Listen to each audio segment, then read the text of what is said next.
This episode of Literary Treks is brought to you by Audible.com, offering more than 180,000 titles for smartphone, tablet, and desktop. To get a free audiobook of your choice and to help Trek FM at the same time, visit audibletrial.com/trekfm. And also by Enterprise in Space, an international program of the nonprofit National Space Society. Find out how you can help science and education and become a virtual crew member aboard the NSS Enterprise Orbiter by visiting enterpriseinspace.org.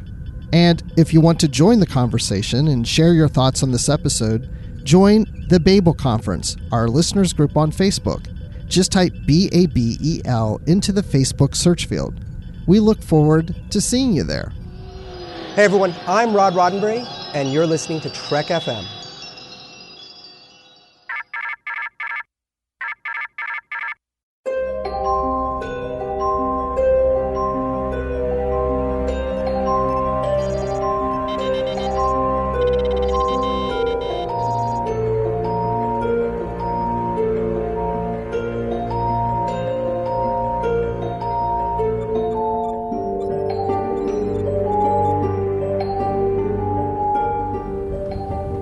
Are you taking all these books? I thought I'd take some light reading, in case I got bored. Yes, it is time for another episode of Literary Treks, your official Star Trek books and comics podcast here on the Trek FM network. I am Bruce Gibson, and sitting across from me is Dan Gunther. And when I say sitting across from me, I'm looking at him on a monitor. Yes, this is how we usually do it, although I am facing south where I'm sitting in the house. So I think if I go like that, I'm facing towards Georgia more, I think. Oh, yeah. To be southeast. I think I'm actually facing the right direction. Nice. So we are sitting across from each other. It's just a very long space in between us. Very long space. And, you know, the thing is, if we have bad breath, we don't know it. Oh, man. Other. You know, there's so many times I've been about to record this podcast and I go, oh no, my breath's really bad. I should wait. Who cares? I know there's so many times I'm about to do this podcast. I go, oh man, I should put pants on. Who cares? Now Dan's like, I feel very uncomfortable doing this show now. No, I'm always comfortable doing this show. I never wear pants. Oh no, I don't need to know that. You can turn around, face south again, please. Close your legs. So no, I'm fully dressed. I just got in from work. I had to work late. So anyway, that kind of sucks. But anyway, I'm just glad that we're here doing this. So we do have a feature today, and we always have a feature on every episode. Did you know that? Yeah, I was aware. So on this feature, it's a book. It's not a novel. It's not a comic. It's a book it's a hardcover book called Star Trek Kirk Fu Manual.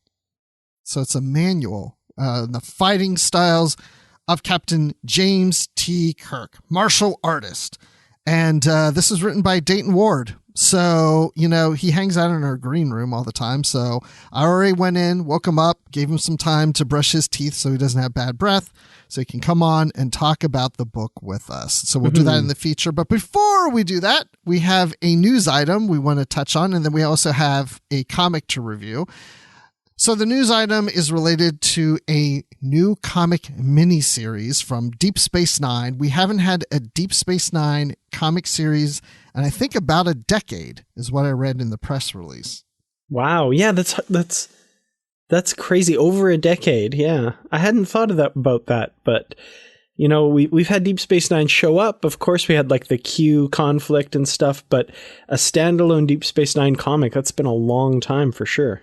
Yeah, and this one's coming out in April of 2020, so we're getting really close, and it's shining the spotlight on Constable Odo. Yes, our favorite shapeshifter. And this is written by the Tiptons, David Tipton and Scott Tipton, and it's illustrated by Greg Scott. And so David Tipton says, quote, set during the most difficult hours of the Dominion War, Too Long a Sacrifice, that's the name of the comic series, Too Long a Sacrifice, shows the station during trying times, a series of mysterious and seemingly unsolvable terrorist attacks, just as the war has everyone strained to the breaking point. We'll get to see the darker side of life on the station as Odo leads the investigation, with increasingly desperate conditions forcing him and others to deal with new and unexpected allies and to use unusual tactics in their efforts to stop the attacks. And Excellent. It has wonderful art that represents this too. Yeah, so the art that's been released so far looks to be a retailer incentive cover by J.K. Woodward, and it's got his usual style there. You can see in the bottom corner he signed J.K. Woodward. I love this cover art that we've gotten. There will be a few different covers, of course. There's a photo cover B, of course. There's always a photo cover. And the main cover art will be by Ricardo Drummond. So look for this on the shelf in April. It's a 4-part miniseries. Really, really excited about this. I love Deep Space Nine. It's kind of, when I'm looking for a Trek fix, Deep Space Nine's kind of my go-to. I really love those characters and those stories. So to get some new stories set during the series like this, that's my dream. I love it. Well, this is your go-to. So it's called Too Long a Sacrifice. And yeah, like you said, April. So look for it. 4-part miniseries. And we will be talking about it here on Literary Trek. So check out those episodes as the comic comes out. Speaking of comics, we are going to review one on today's episode. And this is from the Star Trek Year 5 series. This is issue number 10. And this continues the storyline where we see Sulu kissing the fish. And it's not like the Newfoundlander tradition of kissing the cod. This is very different. Those of you from Newfoundland will know what I'm talking about. Maybe very few others will.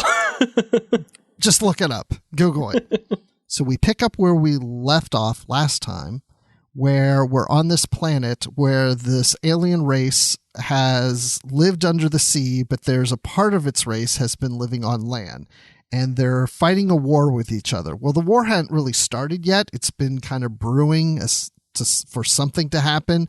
And so by the time that our crew has gone down there, they were with the undersea creatures, and they went up to visit the land creatures with them. And, well, it was thought that Chekhov had shot their speaker or their chancellor or whoever he was, and it really wasn't Sulu, but it was just the spark that these land dwellers were looking for to start a war, and that's what's going on. And so the whole idea is they're shooting their missiles into the sea, which will help to dry it and dry out the aquatic creatures. Yeah, so in this issue is where we really see that war kick off, because at the end of the last issue, they were starting to fire those projectiles. And now we're seeing the fallout from that with the buildings undersea getting destroyed and all that kind of stuff. And we see Sulu is still really angry with Chekhov, thinking that, if he hadn't pulled his phaser, this wouldn't be happening. And I remember last issue, I was getting really annoyed with Chekhov and really kind of mad at him. But this issue, it's kind of turned. I'm kind of feeling bad for Chekhov at this point. Yeah, I did too, because Sulu just seems like he's just an angry, hateful person against Chekhov at times, He's just like in Chekhov's face, like, we are in danger. If you hadn't pulled that phaser, none of this would have happened, And it's like, dude, like it just, I don't know. There's just times it just feels like the characters are a little off. Mm-hmm. I mean, he's understandably angry, but yeah. Plus at the same time, love. Yeah, exactly. There's a lot of emotions there that are, combining to drive him a little crazy here for sure. So it's understandable, but some of these frames where Chekhov is just, kind of withering under Sulu's harsh glare as he's yelling at him, I'm just like, oh, he's just a kid. Poor Chekhov. Poor Chekhov. We hated you in the last issue, but now we feel sorry for you in this one. No. Darn manipulative writers. No, I find it interesting, actually, how they're writing these two characters as if, they've been working together for a while. And we know it's been a while because we'll touch on that here in a little bit. but it still feels like their relationship is still somewhat new. You know, that Chekhov is young, Sulu's older, Sulu's in love with Ael, who's one of these aquatic creatures, and her kingdom, her people are being attacked by these land dwellers. And, you know, so yeah, Sulu's got a lot of emotions. He's kind of invested in this more so than he would be in other races and first contact missions. And so yeah, then the Chancellor awakes from these land dwellers. So that was the one that was shot, but he was stunned. And even Chekhov's like, you know, they'll know we didn't kill. He wasn't killed. He was shot by us, you know, on stun. So he's fine. And it's like, that doesn't matter. They're just looking for an excuse for a war. When he wakes up, it's still not going to matter. And guess what? It doesn't. You know, even the Chancellor wakes up and he shouts war. You know, they're just looking for the excuse. And I like how Ael, they're in this bar, this tavern or whatever, and Ael's like, we must swim. And it's like, well, we're not even near the water yet. We're in this solid building.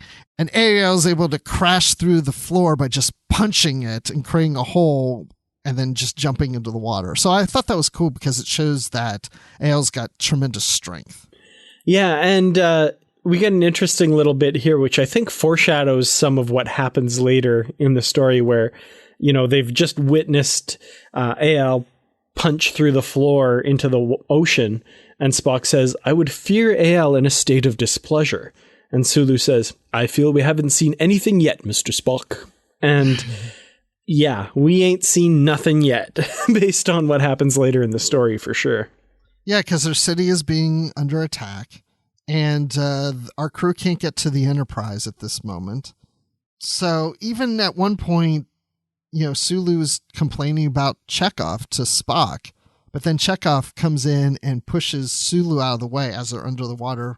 He pushes him out of the way of a torpedo or whatever it is that they're shooting into the water. Chekhov says, that would have taken you from your love forever. And Sulu says, thank you. So yeah, this is a bit of a love story. Anyway, Ael has an idea that it's time to have these land dwellers return to the sea. And so Ael goes in and starts chanting something about their heritage. And it's time to remind them that the seas, to remind them of the seas they came from, and to the sea they shall return. And then we see like this creature, almost like this big giant version of them, come out of the water going, whoosh, and swimming around. And, you know, our crew's like, you know, what the heck was that? And he was like, the true and most secret role of the speaker is of the crest. It is the birthplace of all. And even Spock says, a living ecosystem. Fascinating. What'd you think about that?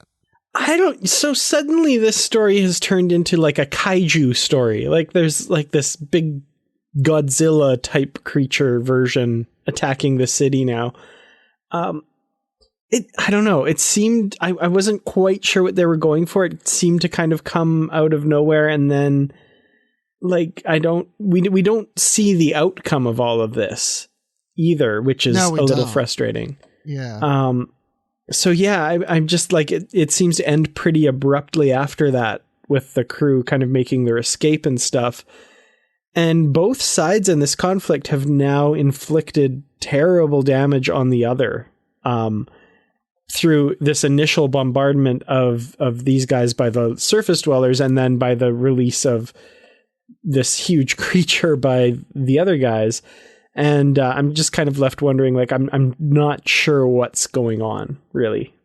Yeah, because this really doesn't get resolved at the end of this comic, of this story. And this is the end of the story of being on this planet and these creatures fighting each other. And, you know, they may return to it later. I don't know. But I started to realize that this story really is about Sulu. You know, and it's about how he has to deal with his emotions and getting tied to a species, you know, and being in love and having to leave that and having them work out their problems, because Spock points out to them as they're able to eventually return to the Enterprise that, you know, they weren't there to start or stop a war. That's not what the mission is. They have to stay out of this. That's not their, it's like, you know, a prime directive thing. Yeah, for sure. And I think that's a good point, that this story really is about Sulu and the impact that it's had on him. And we see at the end, like, it's had a profound impact on him as far as his relationship with Chekhov goes, because he talks to Spock and is saying, like, he doesn't want to work next to Chekhov at the moment because of what's happened, which I thought was a little bit shocking, but leads to something that's kind of a cool tie-in to other parts of Star Trek as well, which was really cool. Yeah, so because of how Chekhov conducted himself, he needs to learn more about security. So he's going on security duty, and so he needs to be replaced as navigator. And so they asked this Lieutenant Eriks to fill in on the bridge. Mm-hmm. Thus, of course, leading into the animated series, which was making my point earlier of now we know approximately where in the timeline this is. So we know that Chekhov and Sulu have been working together for a while, at least for a couple years, and now we're bringing Eriks to the bridge. Yeah. So, it kind of made me realize, like, is the implication that, so we have these comics set during year 5, but then is the entirety of the animated series also in the 5th year of the 5-year mission then? That's what this is implying. But you're right, because this is a year 5, so we know when it takes place. Mm-hmm. But we don't know what the comic writers are thinking of the timeline and how it all works, I mean, they may even be approaching this, because there was a year 4 comic, and I don't know when they think that Sulu and Chekhov started working together and when those episodes fall in the timeline. Okay. I don't know. Yeah. I don't know. Yeah. But you're right. Well, here's the other thing. In your headcanon, it could be in year 4, the original series takes place in years 1 through 3. And then in year 4, Eriks is on the bridge, but then he left the bridge and now he's back. That could be. Yeah. It could have. Yeah. It could be completely not dependent on the animated series or. Yeah. I don't know. Interesting. Yeah. Because they're not saying, hey, this is your first time. Well, he does. But then he points out he graduated at the head of his class as if he's new to this. Like Spock doesn't really know him. Yeah. And also, I mean, this would account for Chekhov's absence in the animated series. He's down below decks doing security stuff. That's right. So, yeah, there's a lot of things going on. I mean, they talk about, Spock gives a whole big speech for a while about war. And even though the cause of what propelled this war to start, which was the phaser fire, which really wasn't from Chekhov. It was from somebody else near Chekhov that caused it to happen. And whether it doesn't matter if it happened from Chekhov or whoever, the point is that they were looking for a war, and it's all about perception. It's not about truth. It's not about fact.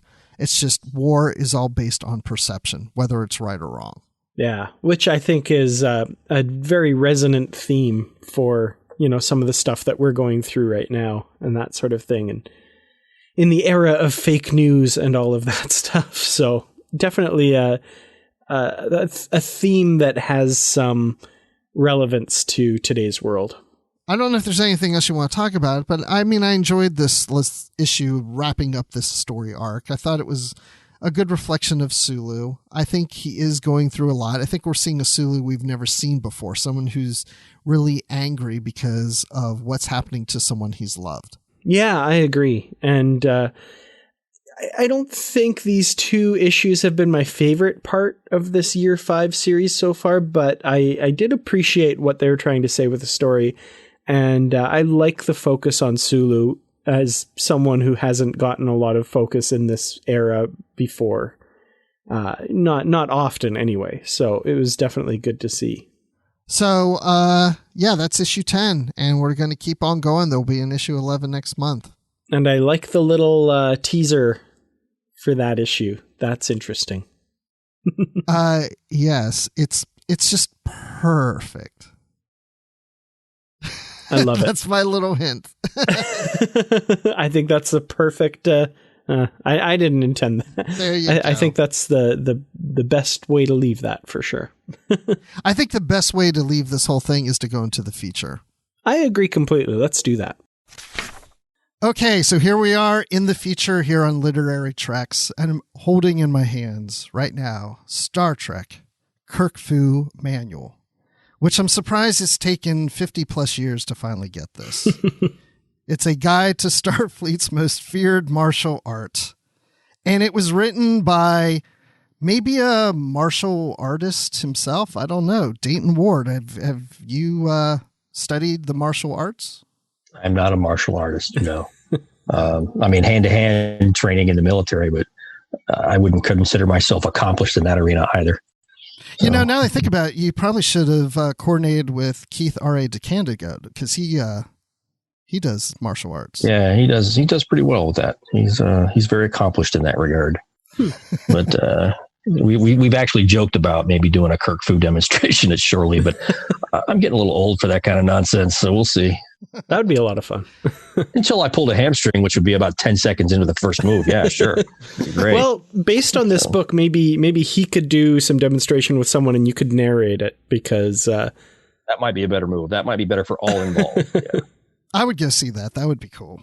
That would be cool. But why go see it when we have this book? Because there's so much in here, and I just have to ask, why this book? Where'd this idea come up with Kirk moves in a book? Well, I mean, like so many of my other bad ideas, it started with drinking.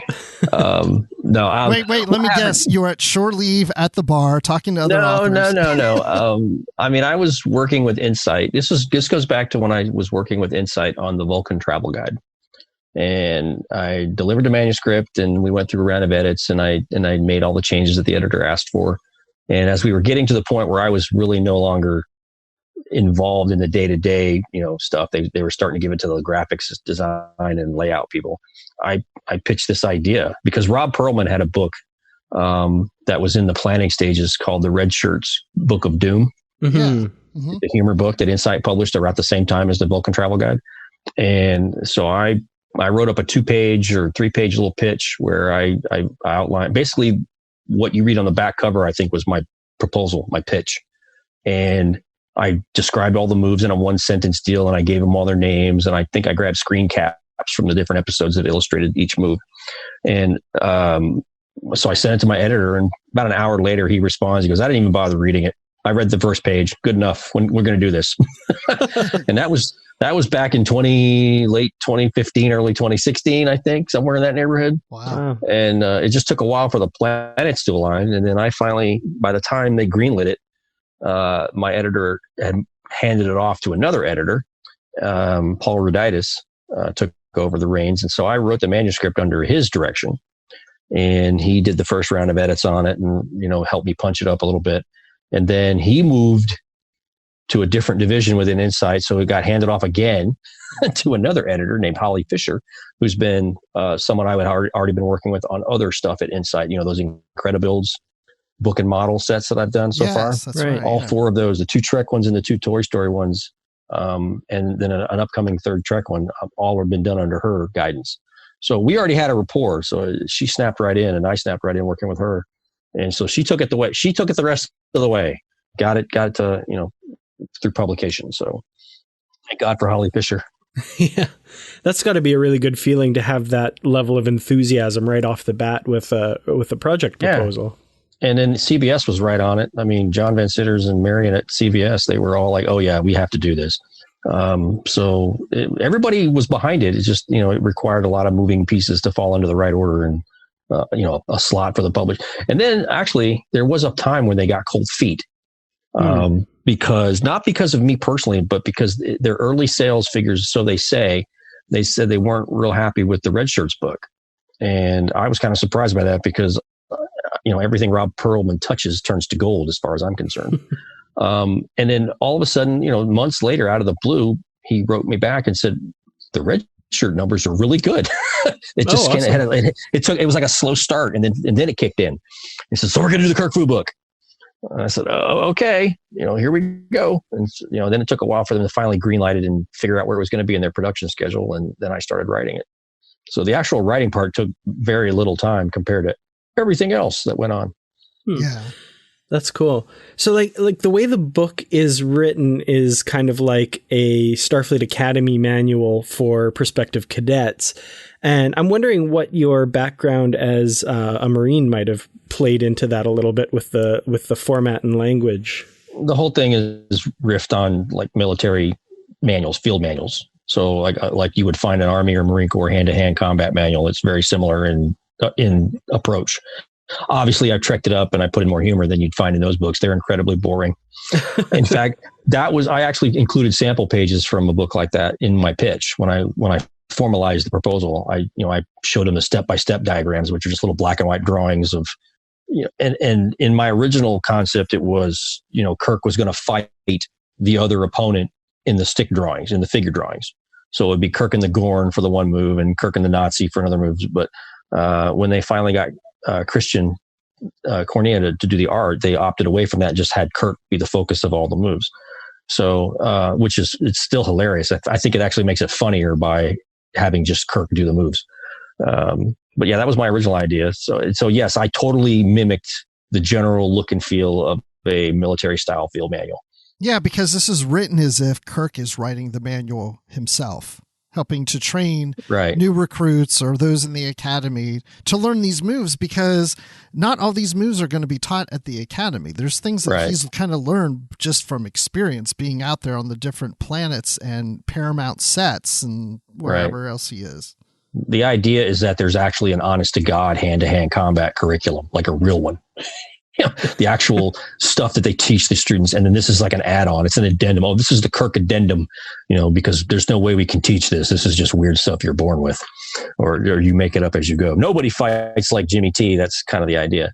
Mm-hmm. So yeah, out there is an actual honest to God Starfleet manual for hand-to-hand combat or unarmed combat, however you want to call it. And then there's this part. That's the add-on. An elective. It's extra credit. Well, here's the thing. I don't think they teach it anymore at the academy, because I was reading this thinking, wow, can you imagine you're at the academy and you're learning some of these weird moves? And then I thought, well, when I watched TNG on all the series on, I've never seen these moves since. Worf would have fared a lot better if he'd learned these moves.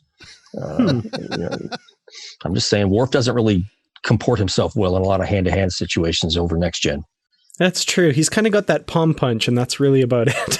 Yeah, that palm punch with no follow through. It's like that when it stops right there. I'm like, that's not how punching works. Yeah.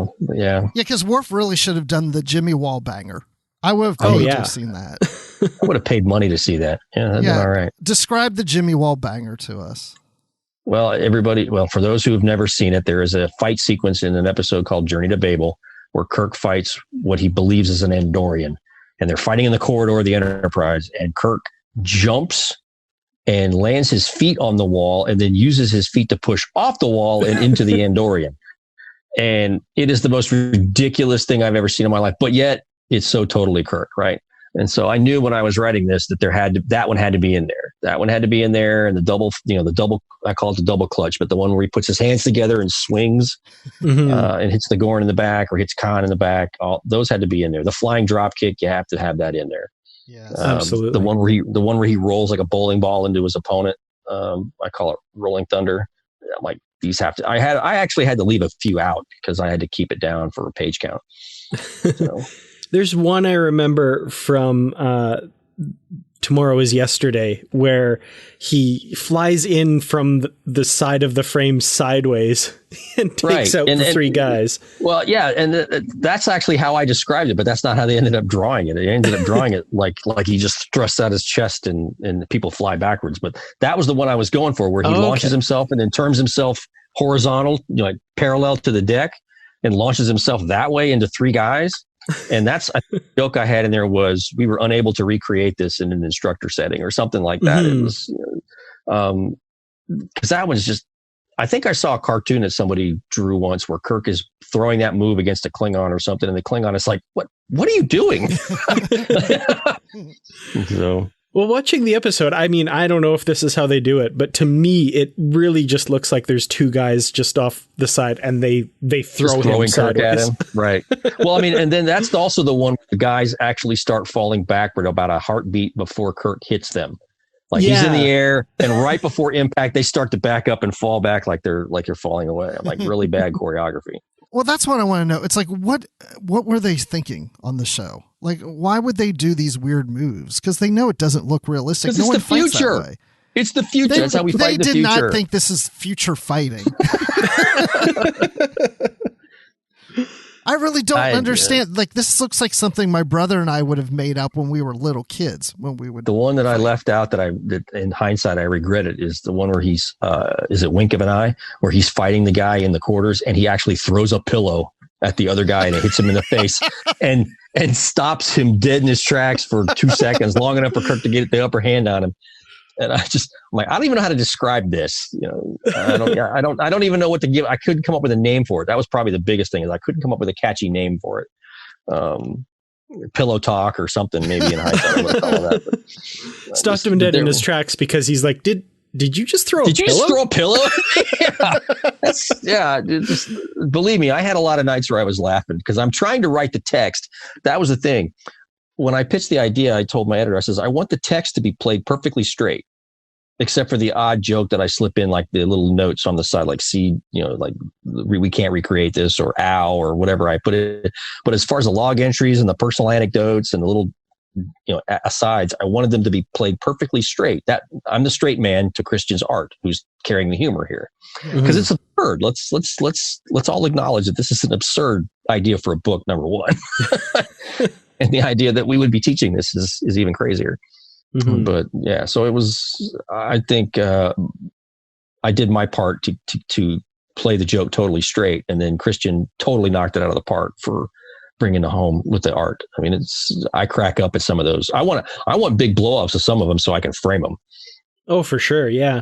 Some of the like the step-by-step illustrations are really cool, but I love the splash page at the start of each one. Just great. Yeah. The one with the Gorn I want. And there's a couple of them. And the wall banger, I kind of want that one. I think that would and I don't even want to explain it. I just want to put it on the wall with no caption or anything and just let people go, what is that?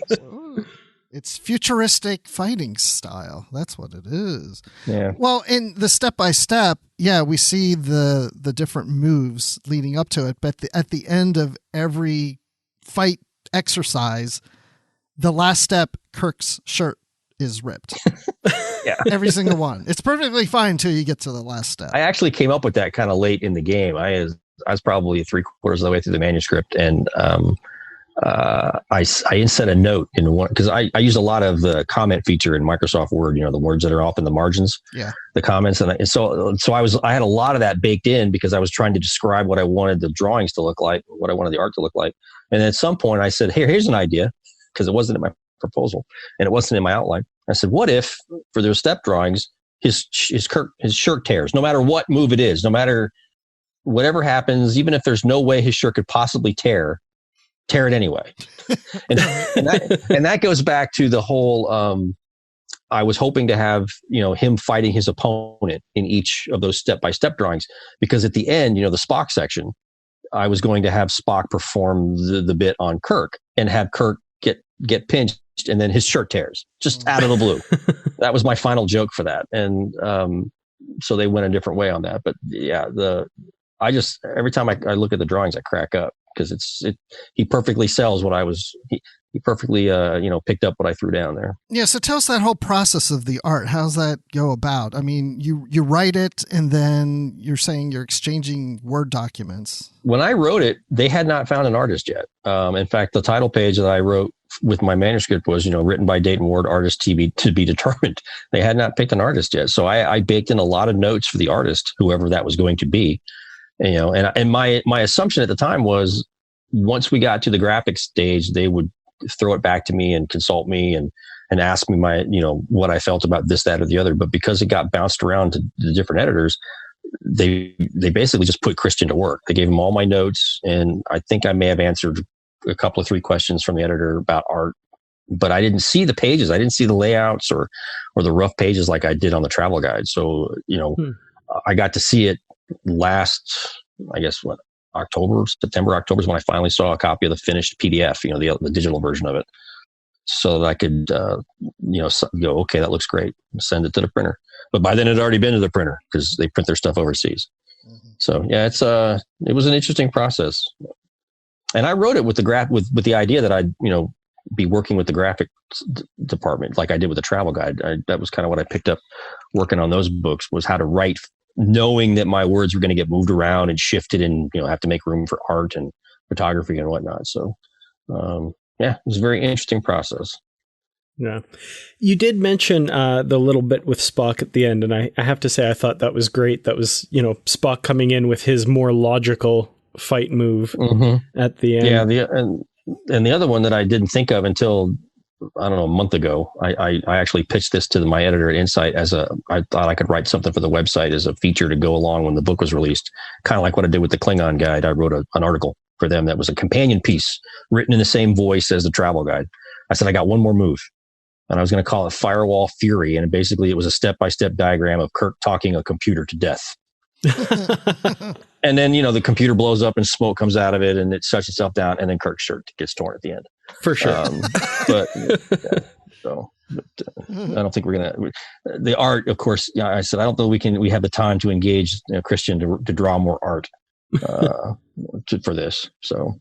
Yeah, I got to say that the shirt ripping gag almost works better without the opponent. Like, it's just that. Yeah, it's even funnier with no opponent. It just happens.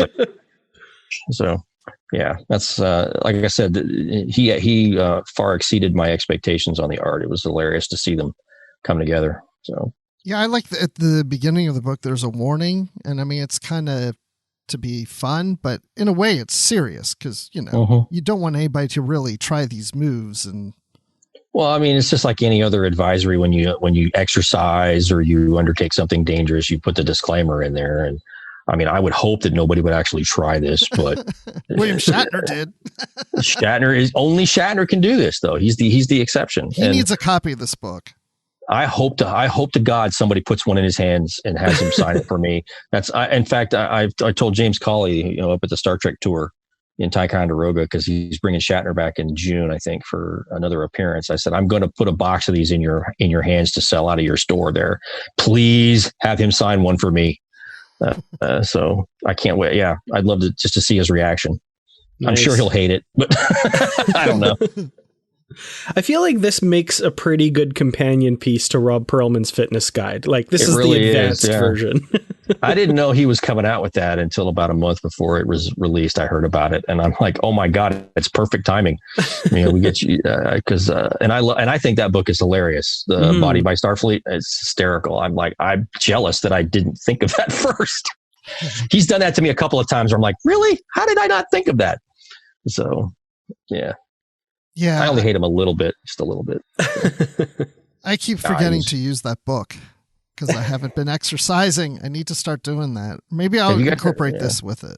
Have you all had him on your show yet? We have, yeah. Oh man, he's hilarious. I love him. Yes. So. I didn't like that video he did when he was in tights. I could have just not seen that, He's fearless in that regard. I could never do that. You're not going to catch me on a video doing Kirk Fu moves. That's not going to happen. Not going to happen. Well, maybe if I've had enough to drink first, we'll see. I won't rule. I won't say never, but unlikely. Okay, well, going with that assumption, if you had to, so you found yourself in an alley with 5 assailants, I guess, and you had to use a move in this book, what would be your go-to? Run the other way, because I'm like, if I cannot see anybody actually legitimately trying any of these and not getting their ass kicked. You mean you're rolling along the ground at me? What is that about? So yeah, I don't know. I think, did you ever see Free Enterprise? Yes. The movie? The movie that Rob Burnett made. I think that, there's a flashback where one of the guys as a kid tries to fight like Kirk, a school bully, and he gets totally owned by the school bully. So, they should do this on young Sheldon. Have the young Sheldon kid try these moves, with a school bully. That would be but cool. This is Sheldon, the guy that got treed by a chicken. He ran away from a chicken and got caught in a tree. So I don't think it's going to work. You know what I really like? This is so cool. This is the first time ever in history, I think, on Literary Tracks, where Dan and I have the book before the author has the book. Mm-hmm. I think they sent you each a copy. That's even worse because you're up in Canada for crying out loud. And then there's a guy, there's Paul Simpson over in the UK who's got one. I'm like, really? Does everybody have a copy of this book but me? I'm wondering about all the people who got a copy who didn't care about it at all and pitched it in a trash can because they're like, I'm not reviewing this stupid thing. I'm like, I could have totally taken that copy off your hands, bro. So I'm hoping that they have a box for me somewhere. That would have never have happened. No one would I don't know. That. Like I said, it's an unusual. They've gone to great lengths to market and promote this thing. I'm not used to having this kind of attention on one of my books. The closest I think I came was like the Vulcan Guide, the travel guide. I got a lot of requests from interviews that are outside the norm for this kind of stuff. I mean, like, Entertainment Weekly and USA Today and a couple of other mainstream outlets, beyond Trek fan, podcasts and websites and stuff like that. So, I mean, you expect some love from the Trek fan community, but when you get otherwise disinterested parties taking a look at your stuff, it's sort of a different realm. Well, you've done many interviews on this book already. Right? I have. Yes. It's ridiculous. Have we not asked a question? Like, have somebody asked a question we haven't asked yet? No, I think we've covered some ground here. Has there been any really dumb questions you were asked that we haven't asked? Nah, not really. Not really. I can't speak to that. No, I don't believe so. But I mean, you always tell that, like the more mainstream outlets, the questions are kind of what you would expect. Mm-hmm. They're just the usual kind of questions. Whereas the fan folks, you guys and other fan sites and web podcasts, they dig in a little bit. They dig into the lore a little bit. They know where I'm coming from when I make a reference in the book. They get the Easter eggs that are baked in there. Mm-hmm. So these interviews are a little more fun. You say the word Gorn and we actually know what you're talking about. Exactly. Right. Exactly. I think that's about where his ears are. Sure. Yeah. Yeah, sure.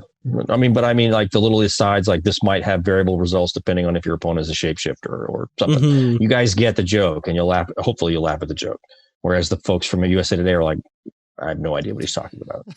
So, but they told me to interview this clown. So we're going to do that. So, nice. So now, anybody wants to get this book, where is it available?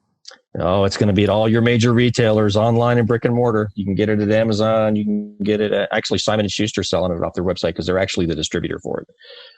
So SimonandSchuster.com, but you can get it at Amazon. You can get it at Barnes & Noble. You can order it through your favorite independent bookseller, which I'm totally on board with if you want to go to your indie bookseller and order it through them. All the places you get them. And I don't think there's an ebook version of this. Or an audio not yet. Because it just really wouldn't work. Only because William Shatner is not available to narrate it. It can't be anybody but William Shatner. That would be a dream come true. But I don't think he's that interested. I mean, I'm pretty sure he has better things to do with his time than humor me. That's one thing I have to say is there's certain parts in this book where his voice just totally comes through. Like, and I think part of it is because it's being taken so seriously in the text. Like I could see him just straight faced explaining this and it just being totally ridiculous. Oh yeah. That's the idea is it would be fun to hear him read some of that stuff. Mm-hmm. And actually one of the other interviewers did make that same note. He says, it sounds like William Shatner. How did you do that? I'm like, well, I'm guilty of writing a lot of Captain Kirk stories. So it's kind of second nature at this point to be able to evoke, hopefully, Shatner's speech, his language, his mannerisms, without being parody. That's the other thing too. And that's the thing is, there might be a couple people out there who would get the wrong idea. This is not meant as snark or laughing at. This is totally lapping with and enjoying the humor, the inherent humor that this sort of stuff evokes. So it's not meant to be disrespectful at all. I mean, hopefully he won't take it that way. Hopefully he won't take it that way. Absolutely, yeah. Otherwise, I might have to change my name and move. We'll see. I'm going to name myself Dan Gunther. No. Oh, man. And move to Canada. Yeah. So. Well, we'd be happy to have you, but I don't know. This identity's taken. You guys are fierce, man. It's like I got to have a job in a house and everything before I even think about immigrating, right? You guys actually have standards, yeah. I've heard that it's tough, which is unfortunate because we'd love to have some of you guys. You got to be productive. I get it. I understand. Speaking of being productive, what else have you been working on? Oh man. Well, let's see. I've got a original series novel that's coming out in June, so I'm wrapping that up. I did the final edits on it, and I got to look at the early cover rough of it just over the weekend, and so we're still working out the cover.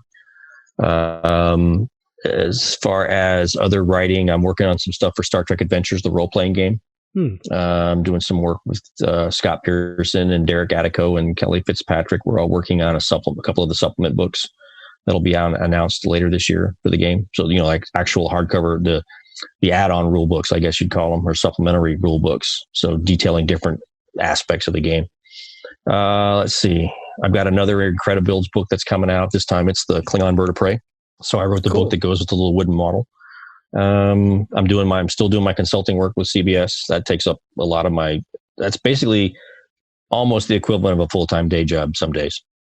Other days are a little lighter, and then like today was a lighter day, but tomorrow and later in the week will probably be heavy. So there's a lot of, I wish I could talk about some of this stuff because there's a lot of really cool stuff coming down the. Oh, you can talk about it. We don't care. I'm sure I could. I'm sure that just between the three of us, right? Nobody will say anything. Mm-hmm. I mean, the stuff I can talk about. I mean, I'm working with IDW.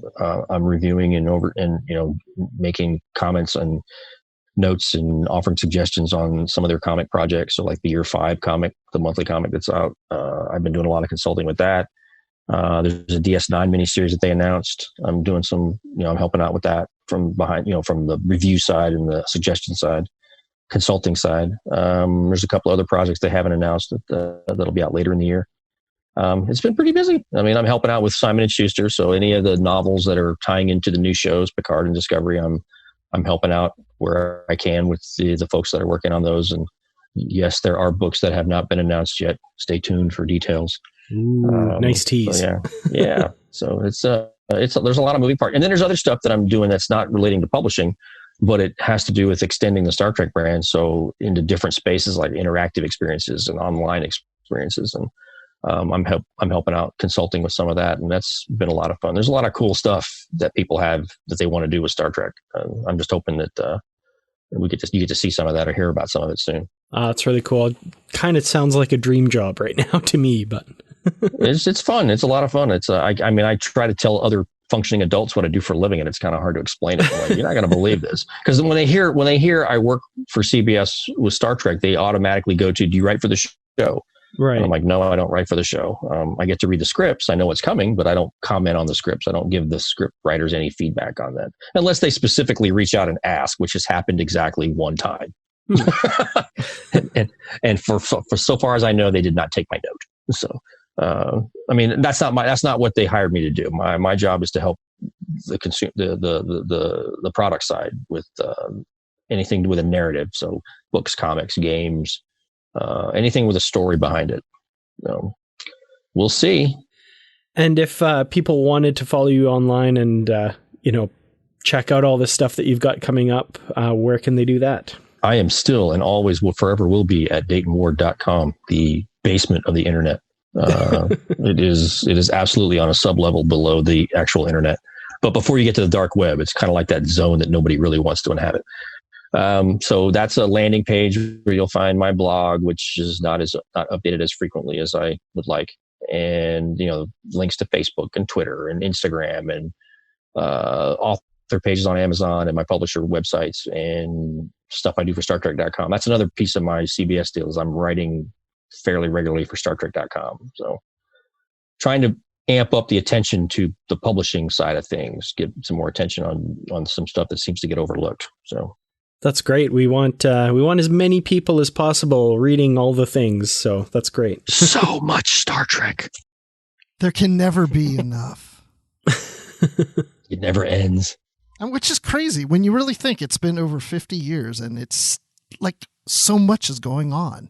I mean, I just wonder, like 100 years from now, what's, are we still going to be doing this? So much going on. And that's just the stuff that you know about. You don't even know what you don't know about.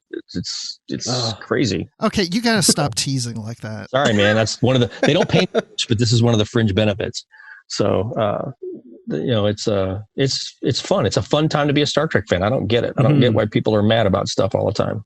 I mean, I understand not liking a particular show, but I mean, the fact that there's, Star Trek is active and full of life again is awesome. Here. Yeah, one of the other podcasts I listen to regularly calls it a new golden age of Trek, and that's absolutely it kind of what is. it is. I mean, it kind of is. I mean, I know it doesn't, it's not the same as it was when, 30 years ago, but do you really want to watch the same thing you watched 30 years ago? Do you really want to see them make more of the same thing you made 30 years ago? No. It has to evolve. And even Roddenberry himself was an advocate for that. There's a great quote that he gave that, he hoped that it would go on and continue to grow and evolve and may not even be, it would do things that he would never have thought of back when he was running the show. So, and he's quite happy with that. Didn't feel jealous about it. That was his quote. So, I mean, you want to talk about Roddenberry's vision, there you go. Which, I hear that all the time. It's against Gene's vision. I'm like, Gene's vision changed a lot over the years, guys. But he was pretty laid back and open-minded about it for the most part. So do you find it really hard not to say something to people? That you have something you're like, oh my gosh, how can I keep this in and not say anything? I'm so excited. No, I'm pretty used to keeping secrets. So, I mean, it's just part of the job. So, you're that kind of guy. I mean, there's times when I see what's fun is to read all the fan theories that are so far off base. It's not even, yes. That's probably what you want to do is shout out to them. You are so off base. No. I want to sit back and see where it goes. I'm like, this is a great idea. I mean, it's completely bonkers, but let's just see where it goes with it. I did that all through the run up to Discovery. The first year of Discovery, I was, I'd read all the scripts and everything, and the speculation about what the show was going to be about was rampant, and there were dozens of theories about what the show would be about, and most of them were not even close. But it was fun because there were people who pieced together certain twists in that plot for that first year before the episodes, that spoiled things aired, and they were right on the money in a couple of places, and I couldn't say a word. So, but it was funny because watching the show week to week with my wife, I didn't tell her anything. I didn't give her any clue about anything coming in any of the scripts. I didn't want to ruin hers or Kevin's enjoyment of the show on their own terms. But every week she'd look at me after the show started, the credits would roll, and she goes, "You knew that was going to happen, didn't you?" She's like, "Why didn't you tell me?" I'm like, "You told me not to." So yeah, we had that happen 13 or 14 times. So a question that you will probably not be able to answer then is, has anybody out there got it right for Picard yet that you've seen? No. All right, cool. Oh, well, I mean, awesome. Like, for example, I don't want to talk about specific theories, but so far the ones that I have read, no. And I'm not even going to tell you which ones I've read, because I've read several, and I've heard secondhand about others. And, I'm like, well, that's an interesting idea. Totally wrong, but it's cool. Great idea. So, no, there's, I don't think they may have bits and pieces where they tease around, they get really close to something, and then, but then they go off on a tangent, and then they lost it. I'm like, well, you were right. You were good up to that point, and then you went off the rails.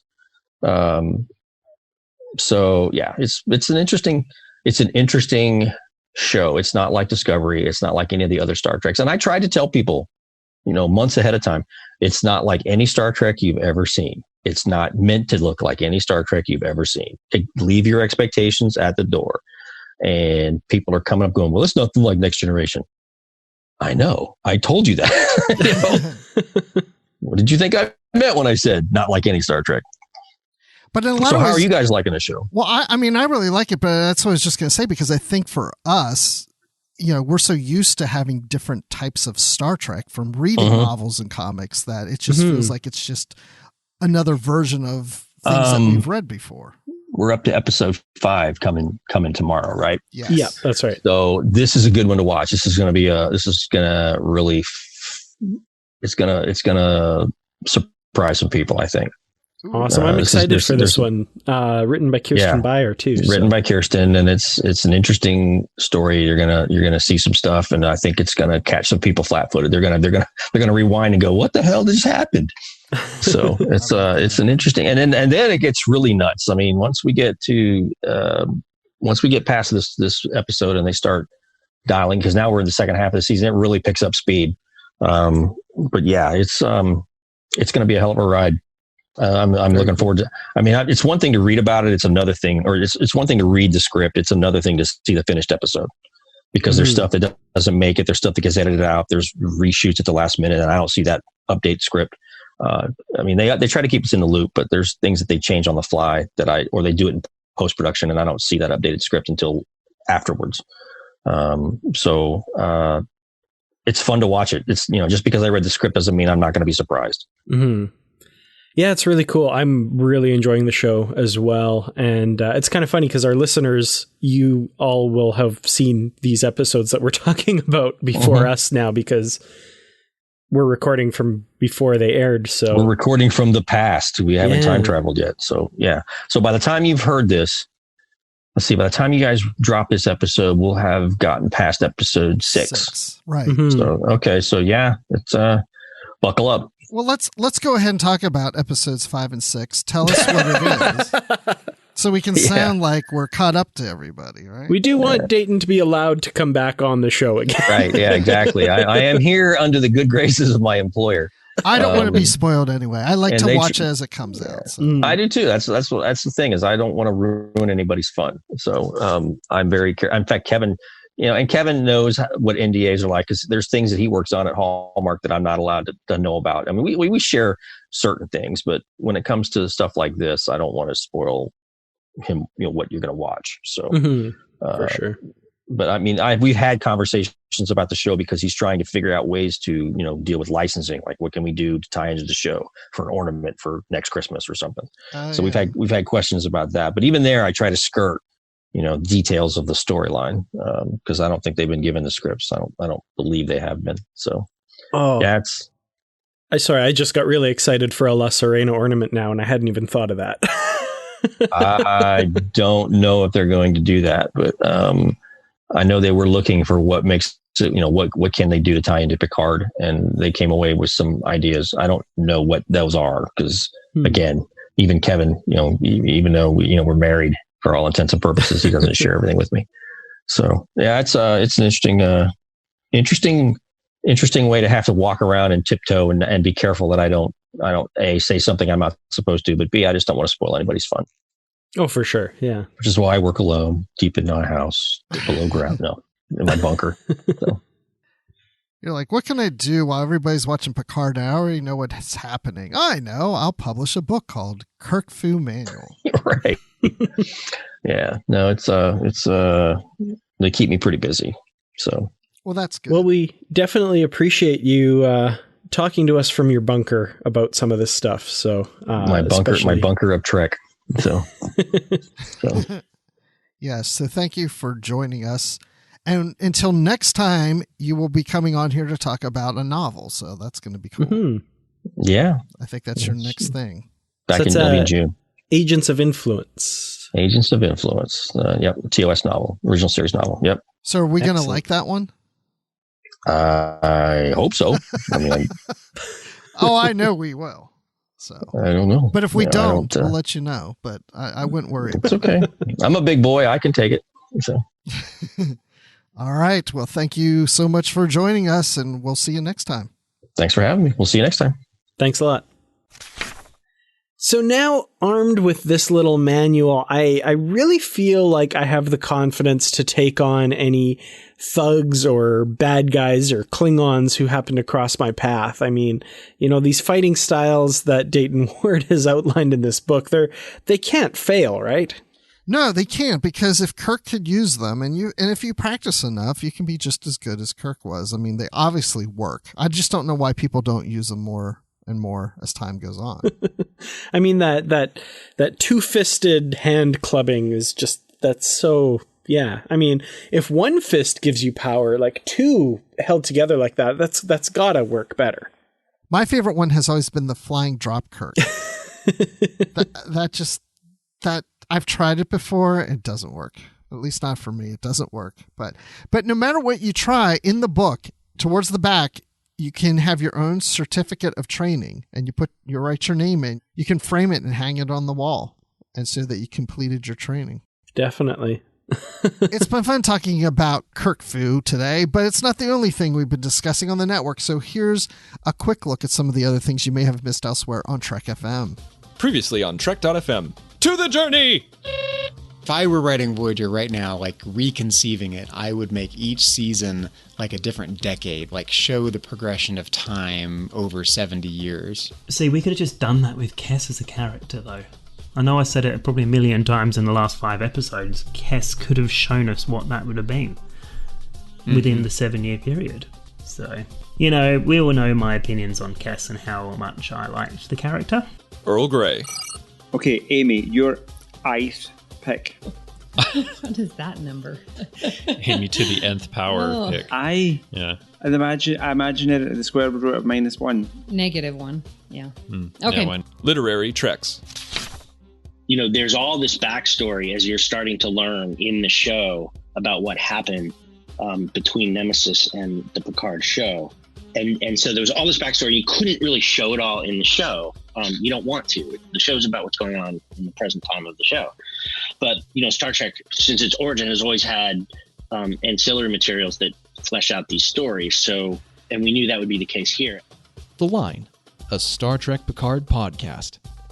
99% of the time, Star Trek tech makes sense.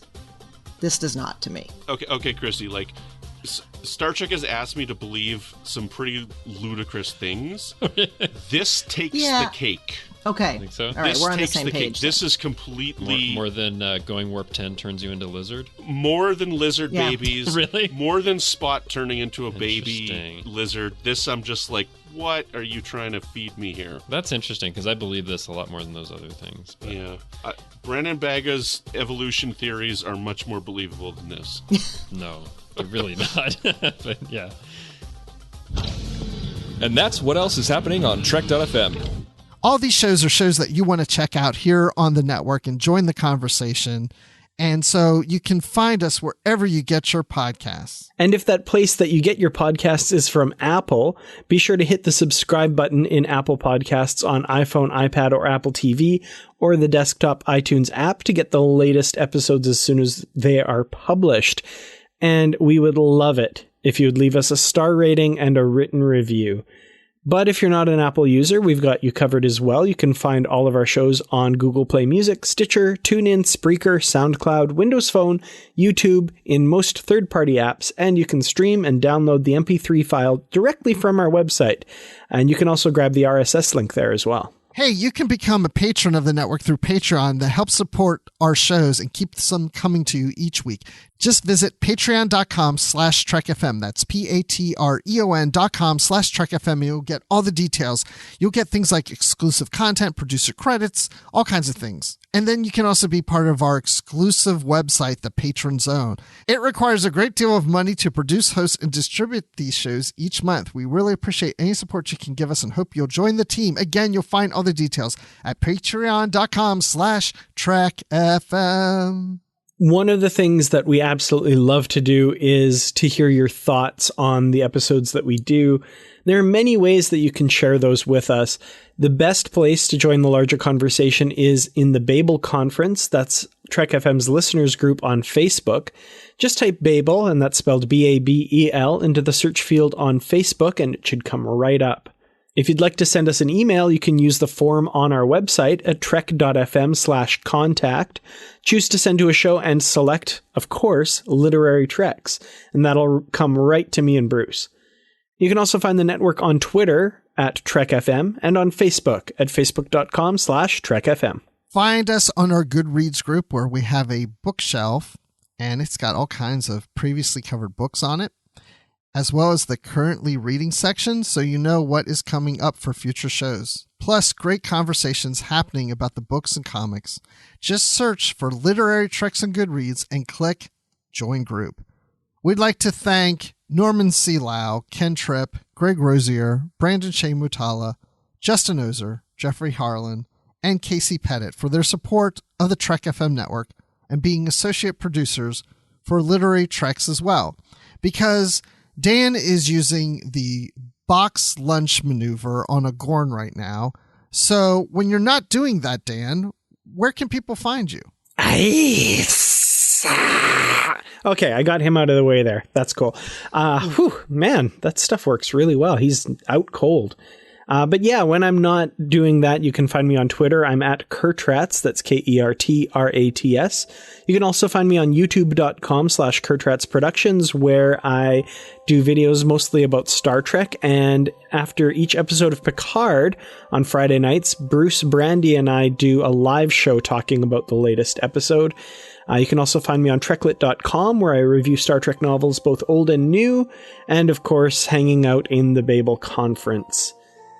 Now, Bruce, when you're not escaping the clutches of a dastardly enemy using the slippery eel maneuver, where can we find you? Slip sliding away.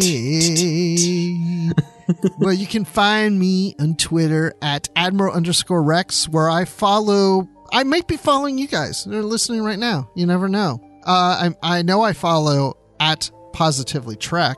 You should check that Twitter feed out.